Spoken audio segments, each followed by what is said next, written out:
똘똘한 지금 한 채가 트렌드가 아닙니다. 똘똘한 신축 한 채가 트렌드입니다. 그러니까 연식이 사실은 가장 중요한 키워드입니다. 희소재. 특히나 우리가 공급이 적어진다라는 관점에서 보면 새 아파트에 살 수 있는 것 자체가 프리미엄을 형성하는 지금 구도예요. 입지적인 부분이 안 중요한 건 아닌데 마포랑 파주를 놓고 비교하는 게 아니잖아요. 보통은. 그렇죠. 네. 그럼 마포냐, 뭐 서대문이냐, 은평이냐 이런 비교를 하는 거잖아요. 네. 거기서 연식이 나올 수 있습니다.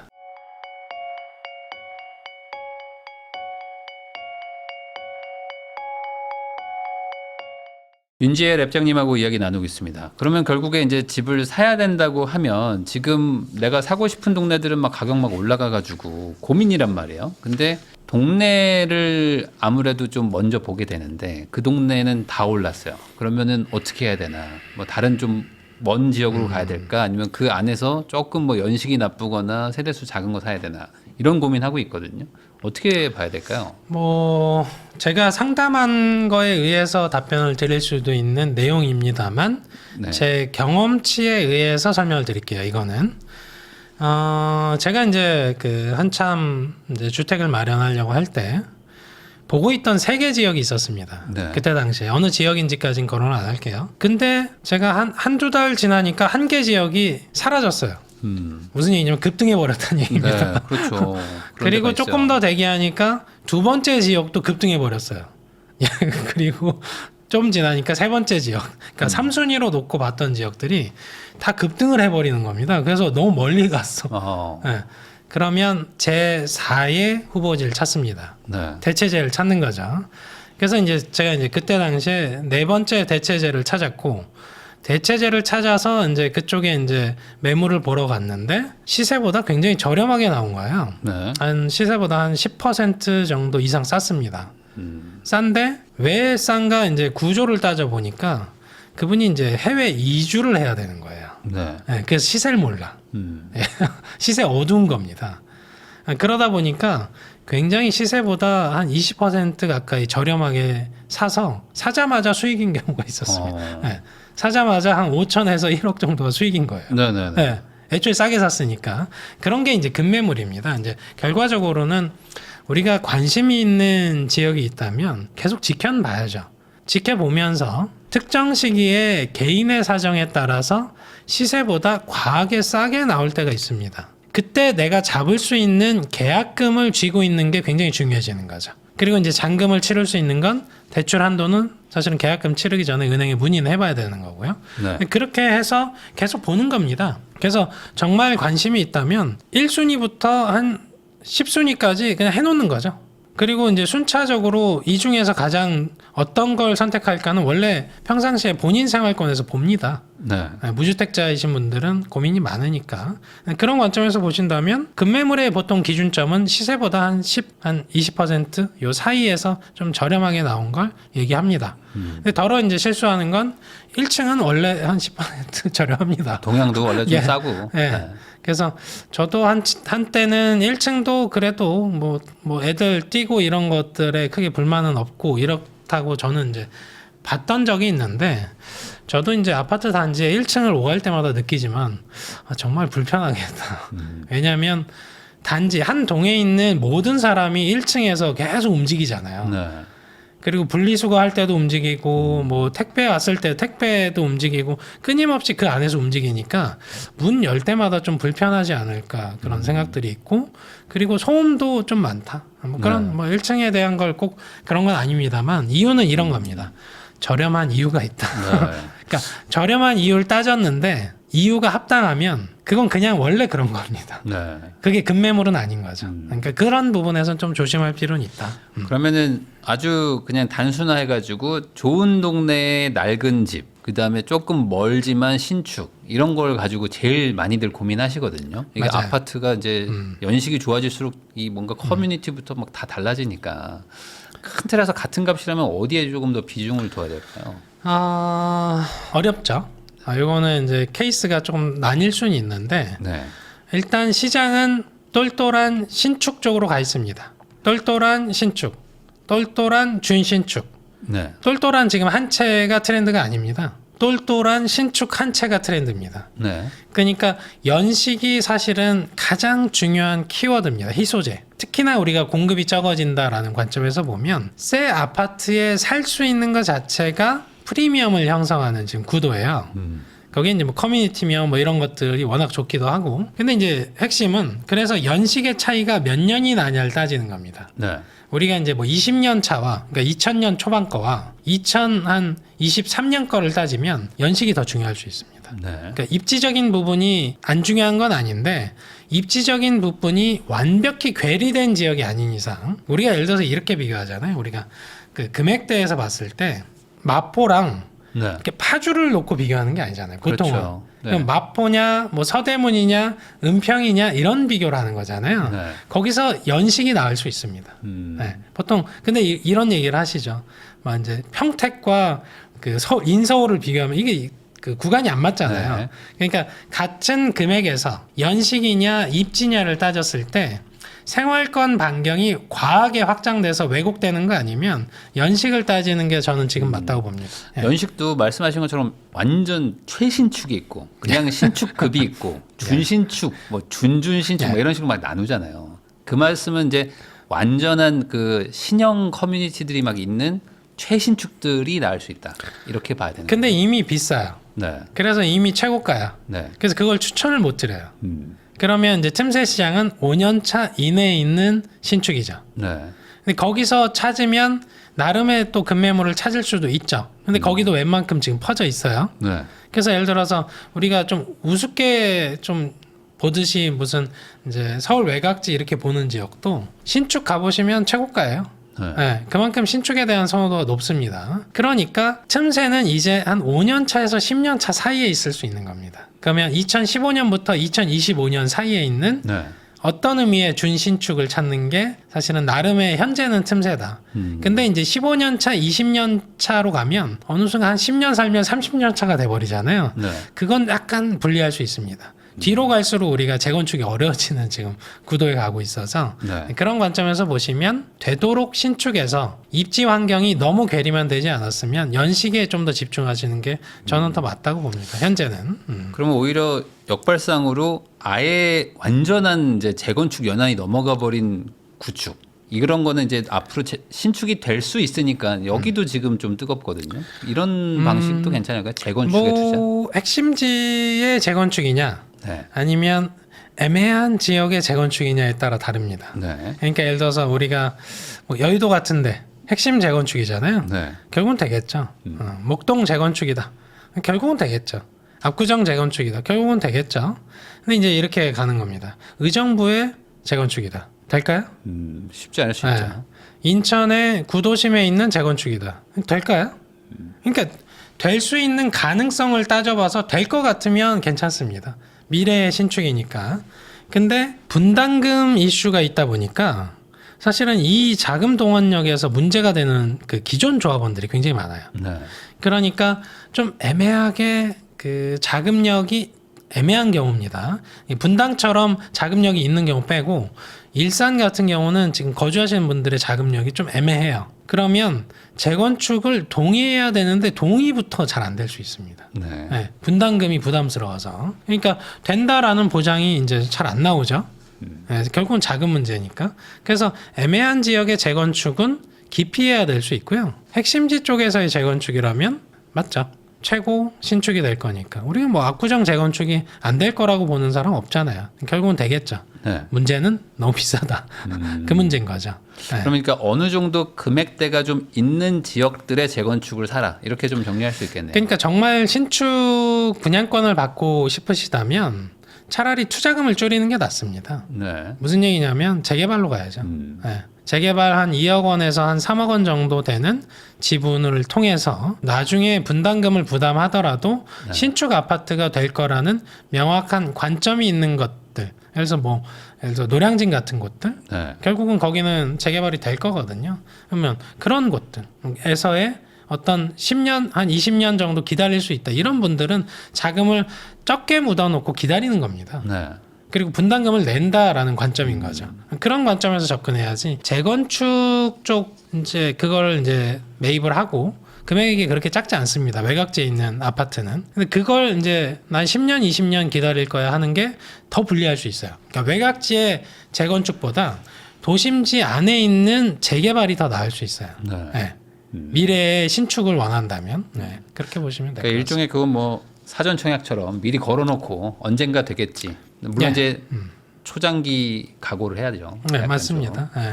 네, 그럼에도 불구하고 뭐 그런 게 나을 수 있다. 그 요즘에 그 통계를 또 다루시니까 좀 여쭤보고 싶은 게 33평하고 25평 뭐 이게 청약 같은 걸 봐도 25평에 더 쏠림도 많고 실제로 지금 기존 구축들도 25평이 평당가가 더 비싼 경우들이 많거든요. 이게 이제는 완전히 굳어지는 거로 보십니까? 아니면 이게 어쩔 수 없는 지금 정책 때문에 일어난 뭐 현상이라고 보십니까? 뭐 이런 겁니다. 비자발적인 평형 축소죠. 네, 기자님들도 질문을 많이 주세요. 네. 그래서 이제는 뭐 국민 평형이 전용 5구가 되고 있다. 예, 원에서 5구가 된 건 아닙니다. 예, 되도록이면 전용 8사가 삶의 질은 더 높은 건 사실이죠. 네. 예, 근데 전용 5구가 그렇다고 엄청 불편하냐? 그렇진 않죠. 요즘 방 3개, 화장실 2개가 나오니까 구조적으로. 다만 이제 평면이 좀 좁을 뿐인 거죠. 그래서 뭐 전용 5구에서 4인 가정이 산다고 해서 엄청나게 불편한 건 아닙니다. 근데 그러면 이 그 평면이 왜 내려왔냐? 덩어리 가격 문제죠. 예. 금액이 커져서. 그렇습니다. 그래서 우리가 이런 관점인 거죠. 도심지 쪽에서 25평을 거주할래? 아니면 조금 뒤로 빠져서 전용 8사를 거주할래에서는 사람마다 다릅니다. 선호도에 따라서. 근데 예를 들어서 내가 2인 가정이야. 네. 난 도심지 25평이면 충분해. 앞으로도 그럴 것 같아. 라고 하면 25평이 만족도가 높겠죠. 근데 이제 자녀가 2명 있고 하면 4인 가정이잖아요. 네. 전용 5구가 좁게 느껴집니다. 네. 그렇죠. 그리고 이제 자녀가 장성해서 다 성인이 되면 더 좁게 느껴지겠죠. 그런 과정에서 좀 불만들이 쌓이면 사실은 그 도심지에 있는 소형 평형을 팔고 외곽지 가서 조금 평형을 넓히는 구도로 가기도 합니다. 삶의 질 때문에. 네. 네, 그렇습니다. 그러니까 은퇴하고 나서 직장과의 거리가 중요하지 않게 되면 사실은 도심지에서 살짝 벗어나는 게 삶의 질에는 오히려 도움이 될 수도 있습니다. 그 말은 비싼 지역들은 25평 선호도가 높고 굳이 뭐 비싸지 않은 뭐 소위 말해서 뭐 지방만 가도 25평대들 좁아서 네. 못 산다고 하시거든요. 그러니까 용인만 가셔도 네. 대형평은 엄청나게 많습니다. 네. 근데 선호도가 용인에서도 현재는 그렇게 높지 않은 것 같아요. 뭐 관리비 문제도 있고 사실은 그 정도 평면이 필요하려면 가구 구성원들이 사실은 많아야 되는데 요새는 뭐 1, 2인 가구가 폭증하니까 네. 그분들 입장에서는 덩어리 가격이 저렴하면서 연식을 따지는 게 더 중요하다는 거죠. 평면을 키우고 비싼 거보다. 그래서 네. 최근에 한 지인분이 동대문 쪽에서 이제 전세를 들어가는데 25평 전세가 7억 5천인 겁니다. 네. 전세예요. 매매도 아니고. 네. 근데 주변에 위치한 구축 33평이 매매가가 7억 5천인 거예요. 그러면 이제 고민이 커지는 겁니다. 네. 아, 신축 살고 싶은데 구축 20년 이상 지난 거 이게 내 거긴 하지만 또 들어가긴 싫고 뭐 이런 고민이 생깁니다. 그 중에 뭐가 더 낫다 아니다는 각자 처한 사정에 다르겠습니다만 그분은 신축 25평 7억 5천을 선택했습니다. 아, 전세로 그냥. 예. 아, 그게 뭐 본인이 생각할 땐 또 좋다고 생각할 수 네. 있으니까. 뭐 신축에 대한 로망이 있으면 네. 예, 꼭 들어가고 싶다. 뭐 버킷리스트 같은 걸 수도 있습니다. 그럼 그게 삶의 질에서 중요하면 그렇죠. 네. 예, 그때 해야 될 수도 있는 겁니다. 예, 그게 뭐가 맞다 아니다의 문제가 아니고 네. 나한테 뭐가 맞냐가 중요한 겁니다. 예. 그러면은 지금 투기과열지구랑 또 이제 토어제가 또 동시에 막 중첩돼서 막 적용되다 보니까 사실 비규제 지역과 지금 규제 지역 안에서 사는 그 난이도가 너무 많이 차이가 나잖아요. 그렇죠. 그러다 보니까 지금 비규제 지역에 뭐 차라리 좀 집을 사겠다라고 생각하시는 분도 있고 아니다. 그래도 어차피 다 규제 다 당하면 다시 원점으로 돌아간다. 안쪽으로 들어가야 된다. 뭐 이런 얘기가 있습니다. 네. 뭐 어떻게 보세요? 그러니까 규제를 회피하고 토지거래 허가 구역이라는 것들을 승인받고 그 자금 동원을 할 수 있는 분이 굳이 풍선 효과 있다고 해서 외곽지로 갈 필요는 그러니까 비규제 지역으로 갈 필요는 없죠. 근데 이제 이런 경우잖아요. 규제 지역 안에서 살 수 있는 사람이 비규제 지역으로 넘어가는 경우는 드뭅니다. 네. 이 경우는 이런 비교해야 되는 거예요. 같은 비규제 지역에서 어디가 제일 풍선 효과가 강하게 나올까에 대한 판단에서 선택하는 거. 네. 그리고 규제 지역 내에서도 그러면 더 안쪽으로 가기 위해서 노력해야 될까요에 대한 질문이라면 당연하죠. 그건 수익률 문제니까. 네. 예. 그러니까 핵심은 수요층 혹은 투자층이 쏠려 있는 쪽이 어딘지를 판단할 수 있으면 됩니다. 지금 수요층에 쏠려 있는 구간은 희소제예요. 연식에 따른 희소제, 네. 한강뷰가 되냐 안 되냐에 따른 희소제, 단지 규모가 크냐 안 크냐에 따른 희소제, 뭐 이런 희소성 요소들 있잖아요. 혹은 역에 바로 붙어 있는 초역세권 희소제, 이런 입지적인 부분인데 이 부분에 따라서 제일 중요하게 우선시하는 가치가 교육인분은 교육 쪽으로 가는 거고요. 네. 제일 우선시하는 게 직장과의 거리면 직장으로 가는 거고요. 제일 우선시하는 게 난 커뮤니티야. 나는 집돌이라서 집에서만 거의 뭐 네. 재택근무해 심지어. 그러니까 의미 없어. 난 집이 최고야. 그러면 이제 저 둔촌 주공으로 가는 거죠. 네. 거긴 뭐 안에 다 있잖아요. 다 있으니까. 그리고 우리가 검단에 가면 리조트형 네. 아파트 단지 있잖아요. 12,000세대짜리. 그런 데가 최고인 거죠. 그분들 입장에서. 재택근무하는 분 네. 입장에서. 그러니까 그런 각자 추구하는 그 색깔이 있습니다. 근데 이제 그 색깔 중에서도 이런 거예요. 자기가 추구하는 색깔이 절대 다수가 원래 추구하는 색깔이면 그걸로 의사결정해도 돼요. 근데 어떤 분은 녹지를 우선하시는 분이 있어요. 네. 예. 그래서 이렇게 녹지 공간이 풍부하고 하니까 딴 사람도 좋아할 거야. 했는데 자기만 좋아하는 그런 경우 있죠. 그런 경우 있어요. 타운하우스 뭐 이런 거 좋아하시고. 자기만 좋아해. 네. 예. 그 나중에 보면 떨어졌는데 아무도 안 사줘. 뭐 그런 경우가 덜어 있습니다. 그게 이제 실수가 군중 심리와 내가 보는 관점이 동일하다라고 착각하는 거죠. 확증 편향이죠. 그리고 정신 승리 뭐 이렇게 네. 표현하는 건데 다른 분들도 그렇게 생각하는 거에 자산을 투입해야 됩니다. 뭐냐? 저 아파트를 선호한다. 그럼 아파트 선호하는 쪽으로 가는 게 맞고요. 신축을 선호한다. 그럼 신축을 선호하는 쪽으로 자금이 들어가고 있는 겁니다. 그리고 대단지를 선호하잖아요. 대단지를 선호하는 부분들로 수요자가 오는 겁니다. 그리고 역하고 가까운 쪽을 추구하잖아요. 그럼 그걸 추구해야 되는데 역하고 가까우면 시끄러. 그거는 자기 관점인 거죠. 네. 예, 교통 편한 게 그걸 뛰어넘습니다. 예. 어찌 보면은 요즘에 집 사는 거는 그냥 아주 약간 상식적이 돼버린 것 같기도 해요. 그냥 사람들이 좋아하는 거는 다들 비슷비슷하니까 그 안에서 내 돈에 맞는 제일 좋은 거. 맞아요. 네. 자기 자금에서 가장 좋은 거. 그냥 좋은 게 아니고 가장 좋은 걸 누가 선택하냐의 그 방식에서 네. 가끔 아까 설명드린 것처럼 나만의 관점을 따지면 약간 논점을 벗어나게 되고 대중적인 사람들이 추구하는 방향성에서 내 관점을 맞추는 겁니다. 반대로 내 관점을 맞추고 대중도 이럴 거야라고 착각하시면 이제 문제가 커진다는 겁니다. 예. 네. 그러면 이제 마지막으로 항상 뭐 수도권 얘기만 하냐 지방도 얘기해달라고 하시는 분들이 많은데 어쨌든 지금 통계적으로 봤을 때 지방 뭐 특히 이제 광역시 정도 되는 데들은 또 이제 그 동네 또 상위권들은 뭐 다시 올라간다 이런 얘기가 맞아요. 나오고 있어요.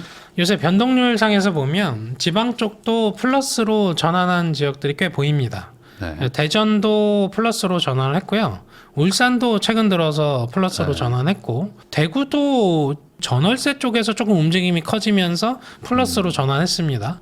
부산도 플러스로 전환했어요. 광주는 좀 조용하고 뭐 이런 와중인데 그래서 이 플러스 전환에 어떤 유의미성을 부여할 거냐라고 여쭤보신다면 인플레이션 반영입니다. 인플레이션 반영. 어차피 네. 돈은 지방에도 풀리니까. 아니요. 그 돈이 풀리는 것도 풀리는데 핵심은 얘를 신축으로 살려 그럴 때 비싸다는 사실이 지방도 동일하다는 거예요. 네. 네, 건축비 때문에. 그러니까 물가를 반영하면서 변동률 상에서 1년 동안 뭐 1%, 2% 이렇게 오르는 거는 사실은 그냥 제자리 걸음을 하고 있는 건데 퍼센트지 상에서 플러스 전환을 했을 뿐인 겁니다. 네. 그리고 이제 미분양 문제가 아직 존재하니까 미분양이 이제 팔리는 구간들을 좀 봐야 되긴 하는데 아직도 쉽게 팔리고 있지는 않아요. 그러니까 뭐 어떤 의미에서 보면 지방 쪽은 그래서 내년에도 그러면 오를까요 떨어질까요 하면 저는 지방도 물가를 반영하기 때문에 퍼센트지로는 오른다. 근데 드라마틱하게 어떤 유의미하게 오를 거냐 그러면 한 이 물가 수준을 뛰어넘어야 되거든요. 그러면 한 3%, 4%, 5% 이렇게 올라야 되는데 그건 힘들지 않을까 여전히 보고 있습니다. 그러면 그 지방에 있는 분들이 그래서 서울 수도권을 많이 사시려고 하다가 지금은 이제 토어제 때문에 사실상 지금 약간 좀 막혀 있는 상태인데 이런 분들 입장에서는 지금 그래 그러면 내가 사는 동네 광역시 대장 아파트 산다. 이게 맞는 선택일까 아니면 토어제를 피해서 뭐 규제 지역 아닌 곳들을 뭐 사는 게 나을까요? 보통 이렇게 합니다. 가족에서 그 자금을 돌리는 경우가 꽤 있어요. 네. 무슨 얘기냐면 토어제를 뚫습니다. 그러니까 자금을 증여하는 거죠. 네. 가족에게 하고 너 거주할 수 있지 가서 알아. 뭐 이렇게 할 수 있습니다. 네. 네, 그러니까 거주 요건을 맞추는 거죠. 그렇게 해서라도 뚫으려는 욕구가 강하고요. 반면에 그럼에도 그러면 내 그 권역에서 중심지에 해당되는 걸 살까 말까 하는 경우는 조금 달라요. 구도가 뭐냐면 이미 저 서울 수도권에 뭔가를 살려고 의지하시는 분들은 자기 지역의 핵심부에 이미 집이 있습니다. 네. 예, 자기 지역 핵심부에 집이 없는데 첫 내 집 마련이 토어제 지역인 경우는 아니에요. 그러니까 자금의 여유가 있어서 서울에 있는 걸로 살려는 거였죠. 네. 근데 과거에는 대구 수성구에 집이 하나 있는 분이 여윳돈이 생기면 수성구에 하나를 더 사는 겁니다. 근데 그 수성구의 두 번째 주택이 도심지 수도권으로 가는 거예요. 네. 그 차이입니다. 그래서 뭐 자기 지역에서 그걸 살려는 의지치가 서울 수도권으로 가고 있다. 그 돈들이. 그렇게 보시면 될 것 같습니다. 예전 같았으면은 이제 뭐 우리 아들도 살게 하고 딸도 살게 해야 되니까 대구에 하나 더 샀는데 맞아요. 우리 애들도 어차피 이제 다 인서울 네. 대학교 가니까 그러면 서울에 살겠다. 맞아요. 직장이면 이런 것들이 그쪽에 많은 걸 뭐 어르신들도 아니까 이 추세가 그럼 네. 바뀌기는 쉽지 않겠어요? 바뀌려면 앞서 설명드린 것처럼 지방 쪽에 대한 특별한 우대가 필요한 거죠. 네. 그 특별한 우대 조치에는 세금 우대, 대출 우대, 금리 우대 이런 것들인 거예요. 네. 그런 것들을 지방 지역 쪽에서 해줬을 때 특징이 뭐가 있냐면요. 아까 설명드렸듯이 우리가 이제 그 아까 과거에는 이제 대구 혹은 대전 유성구의 이런 유지들이 여기서 집 하나가 있으면서 뭐 가족 간의 그런 이슈도 있겠습니다만 하나를 그 지역에서 또 샀다는 거예요. 근데 지금은 그러질 않는다는 거죠. 그럼 우대가 없다는 거죠. 네. 내가 특별히 여기서 하나를 더 그렇죠. 사는 거에 대한 우대가 없죠. 이점 혹은 자산 증식 뭐 이런 혹은 거주 만족도 이런 거에 대한 그래서 우리가 별장, 세컨드홈 이런 개념들이 지금 많이 사라졌잖아요. 그러니까 무슨 얘기냐면 핵심은 주택이 하나 되고 그 다음에 여윳돈이 있을 때 수도권에 있는 집을 또 사고 하는 경우들이 결국은 자산을 계속 이쪽으로만 불러온다는 거죠. 근데 예를 들어서 저는 고향이 서울입니다만 제가 이제 그 고향이 강원도일 수 있잖아요. 네. 근데 직장이 서울이어서 서울 근처에서 집을 살 수 있잖아요. 그러면 두 번째 집을 살 때도 과연 서울일까요? 뭔가 지방 쪽에서 뭘 살 때 혜택이 있다면 강원도에서 하나를 더 살 여지가 네. 있는 거죠. 왔다 갔다 할 수도 그 수요 있으니까. 하나가 사라지는 겁니다. 첫 내 집 마련은 수도권일 수밖에 없는 구도가 있어요. 네. 교육이며 직장이며 이런 것 때문에 교통이며. 근데 두 번째 주택을 고민할 때는 꼭 수도권이지 않게 만들어주는 그런 정책적인 안배가 필요하다 이겁니다. 예.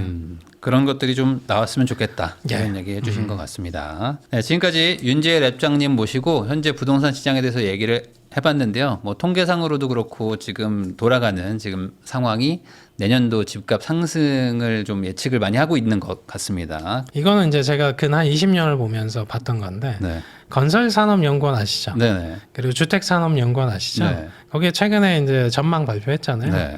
저는 그렇게 뜨겁게 예측하는 걸 최근 들어서 최근 한 20년 사이에 본 적이 없습니다. 그래서 모든 데이터들이 지금 내년도에 엄청난 상승을 예, 아니 예고하고 엄청난 걸 전망하지 않았고요. 2에서 한 3% 오른다 전망했거든요. 네. 자 이렇게 돌아보세요. 몇 년을 돌아보세요. 보면 항상- 굉장히 공격적인 전망입니다. 예, 이것도 상당히 세게 얘기한 예, 것이다. 그것도 상당히 세게 얘기한 거. 이런 것들을 한번 고려해가지고 판단하시기를 바라면서 저도 랩장님하고 인사 나누도록 하겠습니다. 오늘 나와주셔서 감사드립니다. 예, 감사합니다.